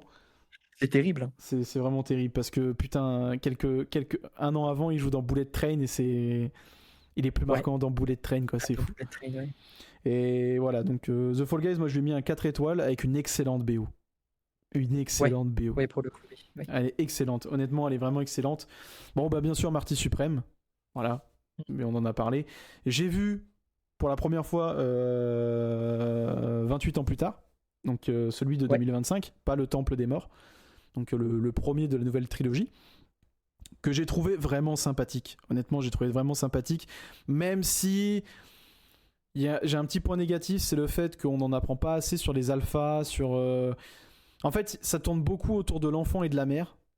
Même d'ailleurs, Aaron Taylor Johnson est pas ouf. Enfin, je veux dire, Ouais, il est pas très présent. il est pas très présent. C'est vraiment, Il est pas très marquant non plus. c'est vraiment Spike et la daronne. C'est vraiment, Oui, ça tourne c'est leur histoire. Voilà, c'est leur histoire de la daronne, etc. Sans rentrer dans le film, mais parce que je pense, honnêtement, je vous invite à aller voir cette nouvelle trilogie. Même si, bah, du coup, le 3, apparemment, Et apparemment, le 3 se fera pas. voilà. Je suis dégoûté. Parce que moi, j'ai pas encore vu le 2, faut que je mate. Mais oui, le premier est vraiment cool. C'est 1h50, je crois, de film, c'est pas très long. Ça se regarde bien. Il est beau. Et il est beau visuellement. Je sais pas ce que tu en as pensé, mais il est beau visuellement. Il y a certains plans, surtout quand il marche sur l'eau pour retourner sur le Oui. camp de base. Et avec Avec les étoiles là. avec les on est étoiles où, et tout, là c'est magnifique. C'est magnifique, même les plans, tu sais, de la verdure et tout, quand ils sont au haut des collines, non, c'est beau. Oui, oui, oui. C'est beau. Après, voilà, moi j'ai mis un 4 étoiles parce que même si l'histoire en elle-même, je suis un petit peu dégoûté parce que je te dis, ça tourne beaucoup entre la mère et le Mhm. fils, même si à la fin le film est très triste. Pour un film d'horreur, hein. Enfin un film d'horreur, vous m'avez compris, mais pour un film entre guillemets qui se veut horrifique avec des zombies et tout, à la fin, sans C'est triste, hein, c'est pas dent. sans spoil, la fin est triste. La fin est triste. Donc voilà, 4 étoiles pour ma part. Et ensuite, j'ai revu Ratatouille. Voilà, Magnifique. voilà, j'ai revu Ratatouille, qui est pour moi mon meilleur Disney. Pour moi, Classique de l'animation. pour moi, c'est un de mes Disney préférés. Je lui ai mis un 5 étoiles, bien entendu. Bon, Ratatouille, j'ai pas besoin de présenter quand même. Je pense que tout le monde connaît Ratatouille, hein. Qui est, comme tu as dit, un classique de l'animation. Et sorti en 2007 et qui ne prend pas un pet de ride, hein. Honnêtement, Ouais, ça, c'est l'avantage des Pixar de ces années-là. oui. Bah, tu les regardes maintenant, ça bouge pas, hein. Ah non, mais oui, ça bouge pas, hein, ça bouge pas. Et j'ai vu qu'apparemment, j'ai vu alors, un truc, mais je sais que ça va être une fake truc, mais il y avait des pourparlers pour faire une suite à Ratatouille, s'il te plaît. Non, non, Ouais, non, faut pas. non, faut pas. C'est un film unique, il faut le laisser unique et voilà, tu vois. C'est comme si tu voulais faire une suite à Wall-E. Ça n'a aucun Ça a sens. aucun, oui, voilà, ça n'a aucun sens. Mais ouais, j'aime bien Ratatouille. En plus, ça se passe en France, la cuisine, il y a une belle morale aussi dedans. Non, moi Ratatouille, c'est un de mes dessins animés préférés, honnêtement. Honnêtement, voilà. Je vais pas rentrer dans les détails. Je vous ai dit que ça allait être court. Et voilà, si je devais faire une recommandation dans tout ça, quand même, Mhm. honnêtement, bah, en enlevant Marty Suprême, hein, Ouais, bien sûr. honnêtement, je vous dirais, parce que j'ai envie de vous proposer un film un peu chill. Regardez The Fall Guys. Ouais, Voilà. Parce bien que vu. 28 ans plus tard, c'est pas C'est un axé. peu plus sérieux, tu Ouais, vois. et c'est pas axé pour tout le monde. Donc, Non. ouais, non, je vous dirais The Fall Guys. Au moins, si vous êtes en famille ou juste vous avez envie après le boulot de chill devant un film, regardez The Fall Guys. Honnêtement, foncez et vous allez kiffer. Voilà. Ok. Moi, du coup, j'ai vu 3 films là dernièrement, à part Partie Suprême. Et le truc, c'est que je suis un peu dans un truc où tu te dis, bah, j'ai vu un film incroyable la semaine dernière, Partie Suprême. Donc là, tout ce que tu regardes depuis, tu te dis, bah, c'est bien, mais c'est pas extraordinaire. Du coup, bah, ça te marque un peu moins, tu vois. Donc, tu as moins de choses à dire. Personnellement, c'est comme ça que c'est là dernièrement. Et j'avais pas vu Et, beaucoup de films non et, et plus en vrai, depuis, tu vois. et en vrai, tu sais que moi, ça me fait un peu la même chose quand je vois un film que potentiellement je surkiffe. Je suis un peu dans le même délire que toi, c'est-à-dire je suis en mode tout me paraît fade. En fait, tu compares pas, mais tu sens la différence. Tu sens que c'est pas le même ressenti à la fin. Mais, par exemple, tu vois, il y a 2 semaines, j'avais maté, je sais plus quoi, j'ai rematé Seven, Mhm. et juste après, je me suis maté Team Demolition. Ah oui, ah Bon, bah là, mon alors, gars. alors, avec tout le respect, hein, Team Demolition, c'était vraiment un film fast-food. Je lui ai mis 3 étoiles, je crois. En fait, c'est un film gaulerie parce que j'adore Jason Momoa et Dave Bautista, tu vois. Et en soi, l'idée du buddy movies, un peu action, comédie, j'aime beaucoup. Moi, c'est le genre de truc que j'aime beaucoup, tu vois. Mais en fait, quand tu passes après des claques comme Seven, t'es en mode bon. Ouais, tu dois pas Ouais, comparer, mais t'es en mode putain, en fait, il y a un écart de cinéma là. ouais, ouais, clairement. Mais après, le but, c'est pas de comparer, c'est juste, bah, les ressentis sont pas les mêmes. Tu te dis forcément, bon, c'est bien, D'où mais le voilà fait, quoi. je sais pas si t'es d'accord avec moi, mais d'où le fait, je pense, de pas se forcer à bouffer du film. C'est-à-dire, C'est ça. euh, quand tu te mates un film et qui t'a mis une claque, ça sert à rien de se dire bon, vas-y, j'en enchaîne sur un autre. Tu vois, c'est. Je sais pas si tu vois ce que je veux dire, mais en gros, ne pas se forcer à regarder un film pour un film. Oui, ne pas se dire, vas-y, il faut que je regarde un film. Si t'en as vraiment envie, juste après t'être pris une claque, tu t'es dit, vas-y, je suis prêt à regarder autre chose derrière. Ok. Mais si c'est juste histoire de dire, faut jouer un autre film, non. Après, oui, et même si tu vois, tu te dis ouais, je suis prêt à regarder le film, et juste après, en fait, tu regardes le film, tu te dis bah c'est de la merde. Ben, en fait, c'est parce que en fait, je pense que inconsciemment, ton esprit est encore dans l'autre film d'avant, tu vois. Oui, c'est possible. Ça, c'est Et du possible. coup, t'es en mode bon bah moi, ça m'est déjà arrivé, tu vois. J'ai lancé un film. En fait, ça m'arrivait souvent de faire des doubles séances de cinéma, tu vois. C'est-à-dire, je vois un film, j'ai surkiffé, et après, genre, tu sais, les potes, ils t'engrainent, ils disent vas-y, il y a ce film-là juste après, viens, on se le fait et tout Ouais, ouais, ouais. dans un quart d'heure. Bon, tu te dis ok, tu vois.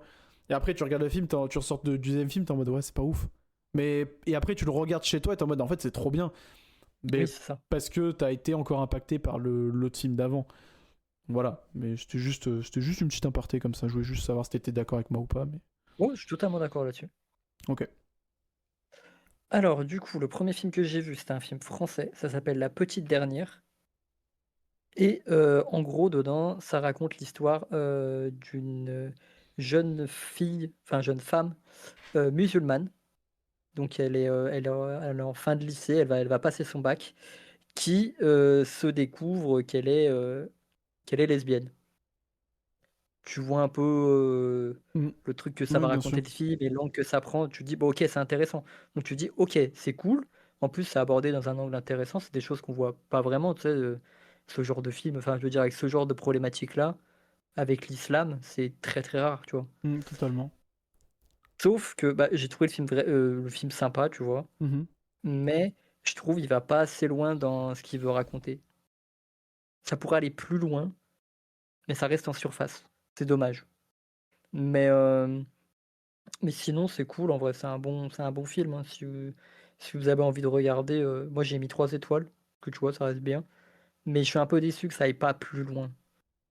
Ouais, je comprends. Donc ça, c'est le premier. Je vais pas spoiler plus que ça parce qu'en soi, bah, il n'y a pas grand-chose à dire. C'est vraiment le parcours d'une jeune femme musulmane qui se rend compte qu'elle est lesbienne et qu'est-ce que ça impacte dans sa vie, comment elle va le vivre avec sa famille, tu vois, les choses comme ça. Bien sûr. Et donc en soi, c'est super intéressant, mais ça va pas assez loin. C'est dommage. Ok. Euh, Ensuite, j'ai vu un film qui ça s'appelle Ella McKay, avec Emma McKay d'ailleurs dedans. Ok. Tu vois qui c'est? Ouais, ouais, C'est la meuf de ouais, Sex The Education. Sex Education, ouais. Et bah du coup, c'est un film que j'ai regardé ce matin pour le coup, parce que j'étais fatigué.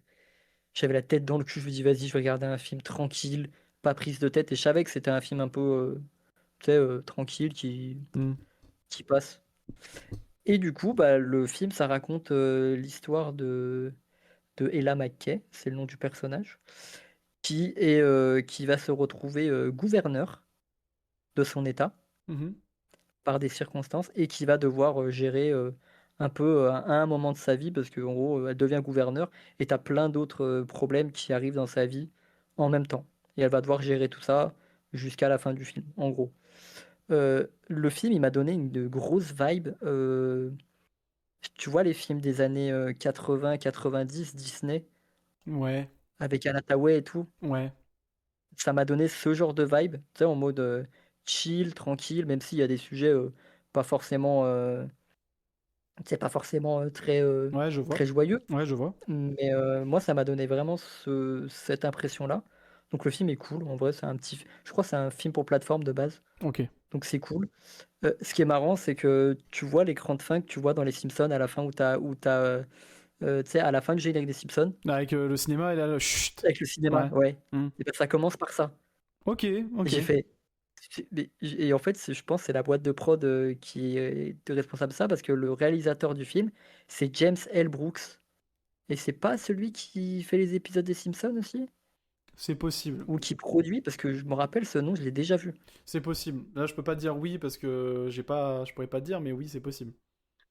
Mais du coup, bah, c'est un film plutôt feel good en soi. Donc si vous avez envie de vous faire un film qui prend pas la tête, regardez La Maquette, j'ai mis 3 étoiles. Et j'ai fini sur Un ours dans le Jura, donc le dernier film réalisé par Franck Dubosc, pour lequel il a obtenu le César du meilleur scénario original. Mhm. C'est une comédie noire, à savoir. C'est ouais. Alors t'as bien raison. Alors excuse-moi, je viens de regarder sur internet. Et Ouais. Gemini, parce que je veux pas faire le mec, mais Gemini me dit Ouais, ouais. que il s'agit bien de James Hill Brooks. C'est l'une des figures les plus importantes de l'histoire de la série, bien que Matt Groening soit le créateur original du personnage. Il est dessiné pour la première fois sur le coin d'une table naninana. C'est James Hill Mhm. Brooks qui a permis à la série d'exister telle qu'on la connaît aujourd'hui. Voilà. Ok, bah c'est lui qui réalise le film Ella McKay. Voilà. Ok. Et du coup, Un ours dans le Jura, c'est une comédie noire qui raconte, sans trop spoiler, parce que bah, c'est une histoire enquête un peu absurde, où tu suis Franck Dubosc, qui est dans le Jura, en Ah, plein hiver. Ça se passe, ça veut dire qu'il est acteur et réalisateur. il est acteur-réalisateur. Ouais, Ah, ouais, mais il le fait souvent, ça. ah putain. Ok. Ouais, il fait les deux rôles. Et du coup, il a le rôle principal. Ah, en Et plus. Ah, ok. ouais, en plus, il a le rôle principal. Donc il est acteur, réalisateur, scénariste. Ah ouais, c'est vraiment son Il fait film. tout, hein. Ah ouais, c'est vraiment son film. Ah oui, bah ok, bah vraiment mérité le César quoi.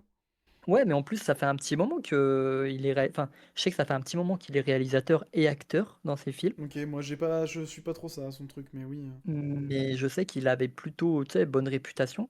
Mais là, c'est vraiment avec Un ours dans le Jura où il a vraiment step up et les gens ils ont dit ok d'accord, sa carrière elle est vraiment en train de décoller en tant que réal quoi. Ok. Et du coup ça raconte une histoire criminelle qui bascule progressivement dans une comédie au plein cœur du Jura, en pleine fête de Noël. Ça se passe à partir du 20 décembre jusqu'au 31, Ok, tu vois. d'accord. Ok. Et dedans, moi, ce qui m'a marqué dans le film, c'est tu sais, c'est comédie noire, donc c'est-à-dire que tu rigoles pas tout le temps, mais c'est très piquant dans l'humour. Tu sais, c'est vraiment, Ah, c'est tu sais, c'est oui. cynique. Ouais, ouais. Bon, après, c'est Tu sais, il y a Franck des trucs Dubosc, donc cyniques un peu. ça me choque pas, mais oui. Et à savoir que dedans, le gendarme, parce que tu as un gendarme qui va enquêter, Hmm. il est joué par Benoît Poelvoorde. Oh! Et oui, donc du coup, tu vois un peu le genre de réplique qu'il donne, les choses comme ça. Donc Ouais. vraiment, ça marche trop bien. Le film est super cool. Il est drôle, mais sans être. C'est pas le film où tu vas t'exploser de rire, mais Oui. tu sais, il y a des petites touches, à des moments où tu rigoles. Et franchement, c'est mérité qu'il ait eu un César pour le scénario, parce que le scénario est cool en vrai. Il y a pas mal de rebondissements. Et je vais pas dire plus parce que sinon ça spoil un peu. Ouais, puis je pense que peut-être que je me le regarderai, moi, donc ouais. Et ça, c'est honnêtement, parmi les trois dont j'ai parlé, c'est la recommandation que je ferais. Un ours dans le Jura. J'ai mis 3 étoiles et demie pour le coup. Ok. Et bah voilà, Ok. en vrai. Ok, ok. Bon, bah écoutez, au moins vous avez nos retours concernant les films à regarder absolument. Euh, Est-ce que t'as encore quelque chose à dire ou... Parce que Non, non, c'est bon. moi, honnêtement, j'ai tout dit ce que j'avais à dire pour cet épisode. Donc voilà. Ok, ben très bien. Je pense que j'irai quand même me mater un ours dans le Jura, je pense. Ouais, Je pense. Puis à l'époque, c'est en plus, moi je le suis sur Instagram, Franck Dubosc, et c'est vrai que la promo qu'il faisait, ça me chauffait un petit peu, je t'avoue. mais le film est vraiment bien en plus, hein. Franchement, Eh ben écoute, tant mieux. Tant mieux, tant mieux, tant mieux. Bah écoute, je pense qu'on peut s'arrêter là pour cet épisode ouais, de Movies. Un épisode un petit peu plus court. Mais bon, encore je trouve une heure et c'est pas demie. dire. C'est pas dire. Encore une heure et demie, je trouve que ça va. Mais au moins, on a dit tout ce qu'on avait à dire. On vous a parlé de Seven Kingdoms, on vous a parlé de Warner, de Marty Supreme. De Peaky Blinders. Voilà, on a dit ce qu'on avait à dire. On va essayer de se retrouver dans 2 semaines s'il n'y a pas, voilà, s'il y a pas de problème ou quoi que ce soit. On se retrouve dans 2 semaines. Normalement, si je me trompe pas, dans 2 semaines, ça sera le 15. Ouais, le 15. Donc, peut-être les Oscars sont passés. Si c'est le cas, on parlera des Oscars. Si c'est pas le cas, on verra. Potentiellement pour YouTube, ça sera sur une nouvelle chaîne. Je vais essayer de m'y pencher. Donc voilà. PA, merci beaucoup. Bah, merci à toi, c'était un plaisir. Merci beaucoup pour cet épisode 15. Déjà 15 épisodes, putain la vache. Magnifique. J'espère que vous avez passé un agréable moment à nous écouter, que ce soit sur Spotify, Apple Podcasts, Deezer. N'hésitez pas à laisser, bien sûr, les 5 étoiles, très important. 5 étoiles, les likes. Voilà. N'hésitez pas aussi à commenter s'il y a des choses que... Je sais qu'on commente pas trop un podcast, mais n'hésitez pas s'il y a des choses qui vous ont interpellé ou qu'on s'est trompé dans certaines infos, parce que ça peut arriver. C'est parce qu'on le tourne en one shot, donc on n'a pas forcément toutes les infos sur le moment. Mais voilà, n'hésitez pas à liker, partager, tout ça. On se retrouve dans 2 semaines pour l'épisode 16. Et puis voilà. PA, merci beaucoup. Un plaisir. Et puis voilà, passez une agréable soirée, une agréable journée, une agréable semaine, peu importe. Des bisous et à dans 2 semaines les mecs. Salut!